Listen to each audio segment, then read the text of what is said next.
La cadence de projection d'un film au cinéma est de 24 images par seconde. Le principe en animation étant de produire chaque image une par une, l'animateur utilise l'image comme unité de temps.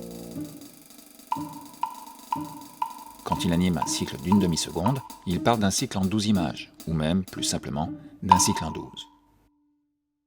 Pour un cycle de marche, il parle plutôt de la durée du pas. Comme un cycle comprend 2, on peut en déduire qu'un pas en 12, c'est un cycle en 24.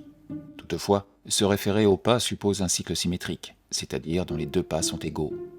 Comme ce n'est pas toujours le cas, autant se référer d'abord à la durée du cycle et considérer ensuite celle du pas comme une durée intermédiaire. Un cycle de marche s'étudie en 8 pauses principales, 4 par pas. À 24 dessins par seconde, un cycle en 8 dure un tiers de seconde, ce qui est très rapide.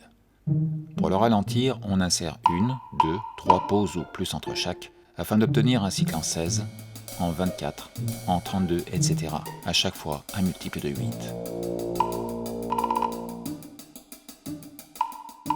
Le cycle en 16 est encore un peu rapide, mais il est très prisé par les animateurs cartoon qui n'ont à subdiviser qu'une seule fois en moitié les 8 pauses principales. Le cycle en 24 est la durée de référence pour une marche dite normale. Ce n'est pas la plus simple à animer car elle suppose une subdivision entière et non en moitié, ce qui n'est pas très pratique. Le cycle en 32 est la durée du promeneur. Évidemment, l'animateur peut animer des cycles de n'importe quelle durée sans se restreindre au multiple de 8. Toutefois, s'en écarter impose de répartir un nombre différent de pauses entre les 8 principales, ce qui produit dans le mouvement des variations de vitesse qu'il faut savoir gérer. Aussi, quand on débute, s'en tenir au multiple de 8 évite de s'emmêler les pinceaux. Remarquons plutôt, en observant ces marches faites à partir des mêmes pauses principales, que plus le cycle est lent, plus il semble en apesanteur. Mieux vaut donc consacrer du temps à étudier des pauses que pinailler sur des subtilités de durée.